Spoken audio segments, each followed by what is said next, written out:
Halo, assalamualaikum warahmatullahi wabarakatuh, Bapak Ibu sekalian. Ini kondisi lagi macet ya di jalan, nggak tahu karena mungkin tanggal 24, tanggal 25 udah nggak boleh cuti, jadi orang kegiatan semuanya dikeluarin hari ini. Hari ini gue masih di jalan karena kondisi macet ya. Gue akan bercerita tentang sesuatu lah. Ini kebetulan gue ada di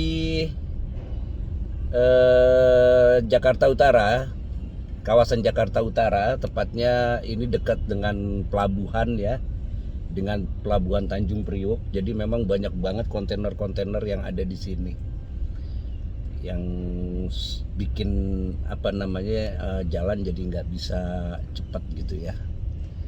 Ya Bapak Ibu, ngomong-ngomong soal pelabuhan, ada beberapa cerita yang mungkin bisa kita jadiin pengetahuan gitu ya bagi teman-teman yang belum pernah ngelihat pelabuhan secara detail.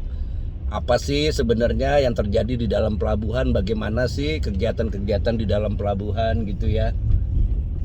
Mungkin di antara kita semua tahu bahwa pelabuhan itu tempat pertemuan antara daratan dengan lautan, di mana itu ada kegiatan-kegiatan kepelabuhanan seperti bongkar muat barang, ada kapal, ada alat-alat besar gitu ya.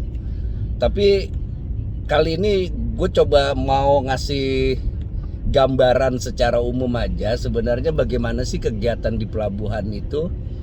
Jadi pelabuhan itu, Bapak Ibu sekalian, itu banyak pihak atau banyak orang yang terlibat dalam satu proses bongkar muat di pelabuhan. Yang pertama tentu pasti ada si pemilik barang ya. Kalau nggak ada pemilik barang, apanya yang mau dibongkar gitu. Jadi barang-barang itu bisa bermacam-macam kemasannya. Ada yang bekargo, yaitu yang biasanya kalau misalnya Bapak Ibu pernah ngeliat di pelabuhan tuh ada barang-barang dikarung-karungin gitu ya, itu namanya kemasan bekargo. Atau yang curah itu juga kan pernah juga ngelihat dari misalnya kalau di daerah Sumatera itu ada, atau di daerah beberapa itu misalnya batu bara, pasir yang dibawa kereta terus masuk ke dalam pelabuhan, dia dimuat di dalam tongkang gitu ya, itu namanya barang-barang curah, dia kemasannya curah. Ada juga barang-barang general cargo yang dimasukin ke dalam, mau ngetep tol dulu. Barang-barang yang dimasukin di dalam peti kemas gitu, itu namanya kemasannya peti kemas gitu. Jadi setiap barang itu cara penanganannya di pelabuhan tuh beda-beda. Bapak Ibu sekalian, di kita ini di Indonesia ini pelabuhan itu dibilang sebagai pintu gerbangnya perekonomian. Nggak salah sih, memang ada moda transportasi lain untuk ekspor impor ya, kayak pesawat, kemudian kapal gitu. Nah, persentase ekspor impor menggunakan pesawat dengan kapal laut ini jauh banget. Jadi makanya kenapa pelabuhan itu disebut sebagai pintu gerbang perekonomian suatu negara. Kalau kita ke negara-negara maju, ke negara-negara manapun gitu ya, ya cukup lihat pelabuhannya aja. Pelabuhannya gimana? Kalau pelabuhannya rame, kemungkinan besar perekonomian di negara itu rame gitu. Karena ya mayoritas barang keluar dan masuk satu negara itu melalui pelabuhan. Oke, itu kemasannya Bapak Ibu sekalian. Sekarang saya mau bicara mengenai siapa aja sih yang terlibat di dalam proses bongkar muat di pelabuhan. Yang pertama, tentu tadi saya sebutkan si pemilik barang. Yang kedua, pemilik kapal. Nah, pemilik kapal yang punya barang bagaimana mau ngangkut kalau nggak ada kapalnya. Makanya ada si pemilik kapal. Biasanya itu kapal ya punyanya yang punya barang, bisa juga dia charter, sewa gitu ya, bisa juga kerjasama atau macam-macam. Tapi yang jelas ada satu pihak yang memang pemilik kapal. Jadi pemilik barang, pemilik kapal gitu kan. Dah, sekarang dibawa terus sampai kapal itu berjalan atau muat barang, misalnya katakan di negara X mau bawa barang di ke negara B gitu ya. Nah, barang yang dimuat di negara X itu juga mengalami proses yang sama, namanya proses muat di sana. Kemudian dia berjalan, dibawa ke kapal barangnya gitu, terus sampai ke pelabuhan tujuan, dilakukan proses bongkar, namanya bongkar barang. Nah, pada saat proses bongkar muat barang ini, selain dari pemilik barang kapal, tentu ada si pelaksana bongkar muat gitu ya. Perusahaan-perusahaan bongkar muat itu ada.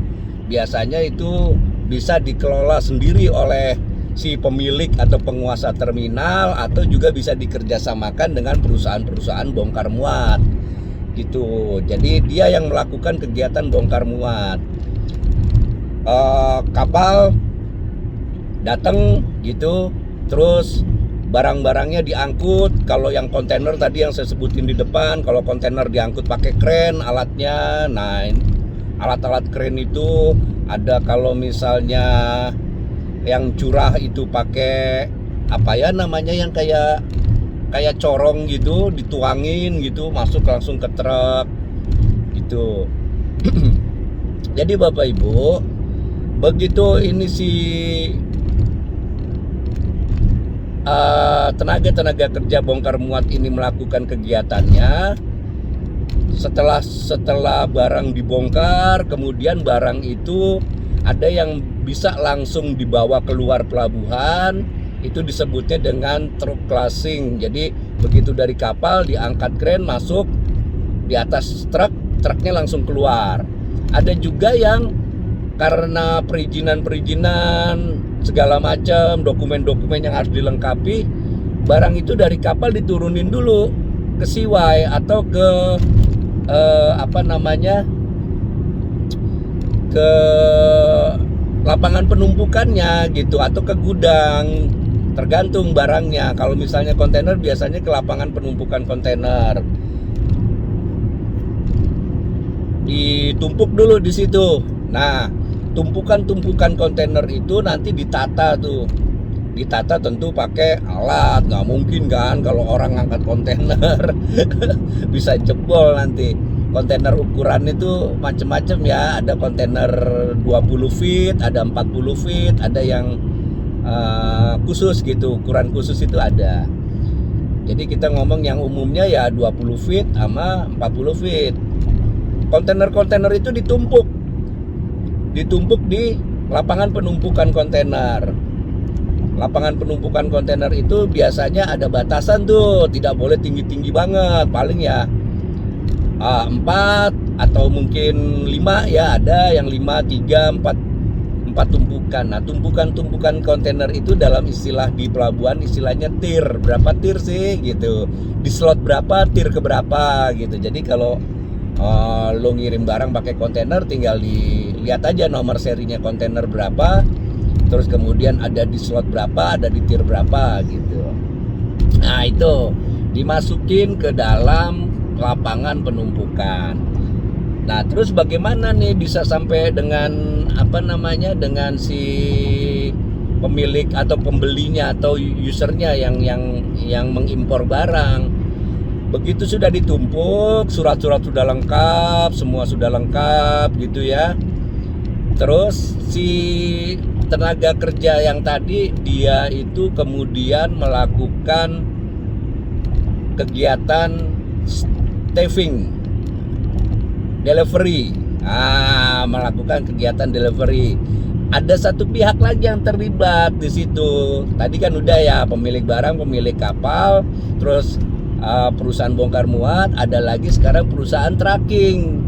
Karena kan nggak mungkin digendong itu kontainernya kan, harus masuk ke dalam truk. Nah, truk itulah yang kemudian membawa barang-barang itu kepada tujuannya. Biasanya para importir atau mungkin pabrik-pabrik atau apa dibawa.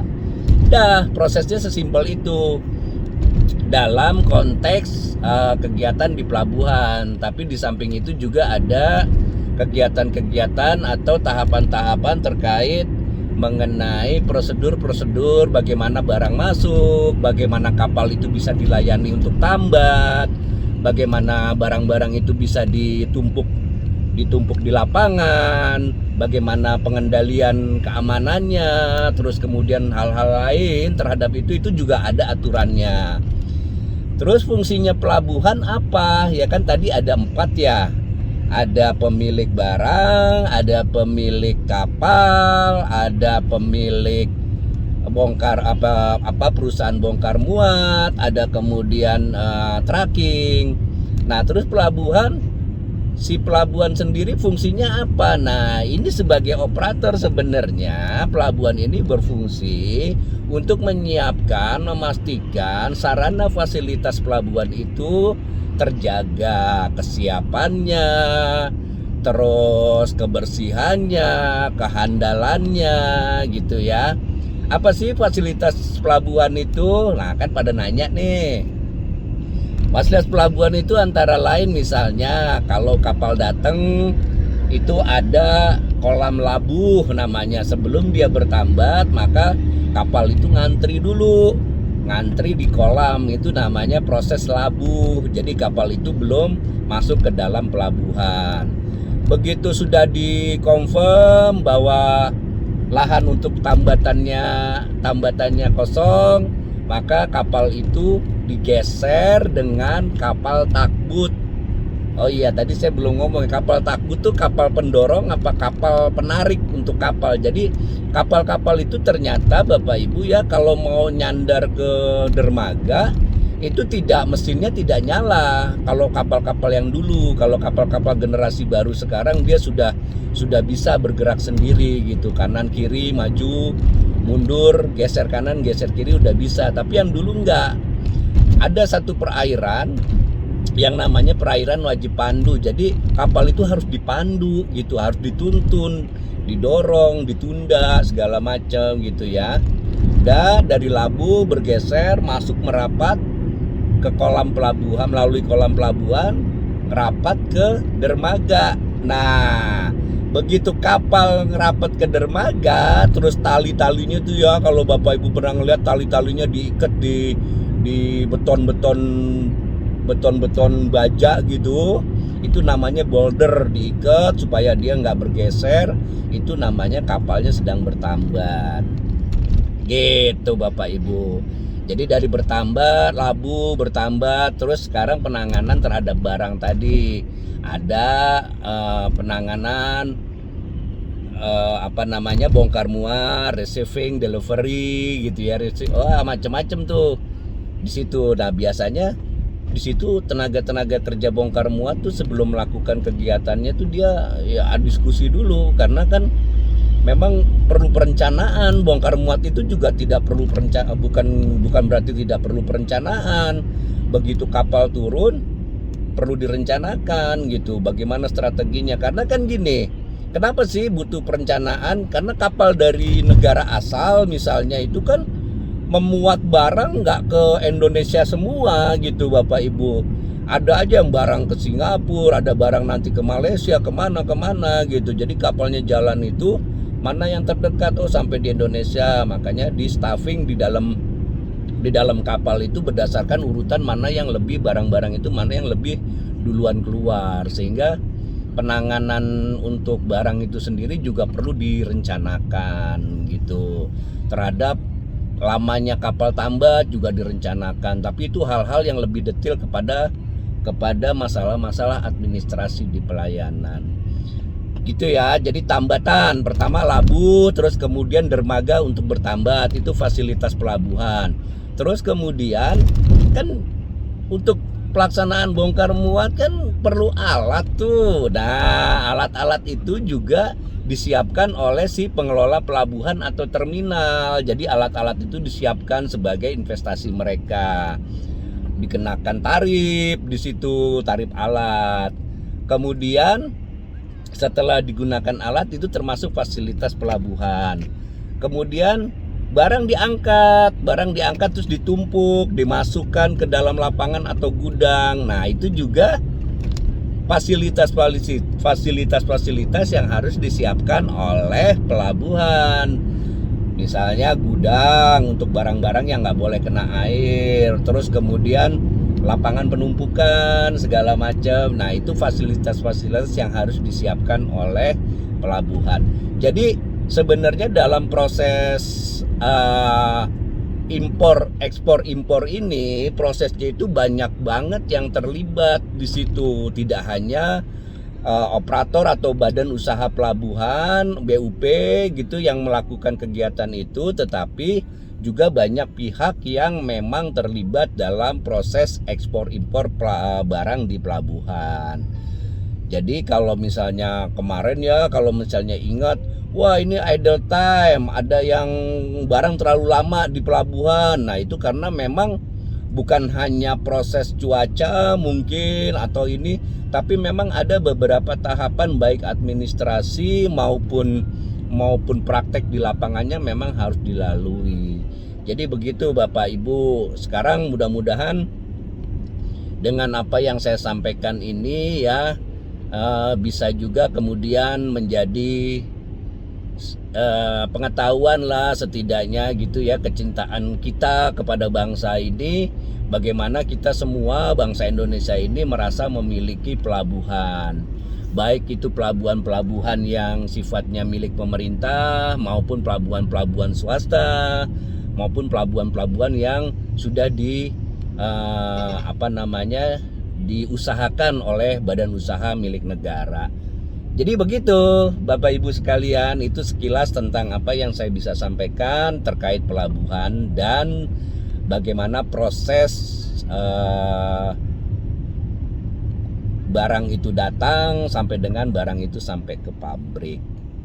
Gitu ya Bapak Ibu sekalian, saya rasa ini udah cukup panjang. Nanti kalau ada beberapa hal yang perlu mungkin kita diskusikan lagi atau sesuatu yang lebih dalam lagi kita bicarakan, insya Allah di lain waktu kita akan buat videonya lagi. Demikian Bapak Ibu, senang sekali saya bisa buat video ini dan mudah-mudahan ada manfaatnya buat Bapak Ibu sekalian.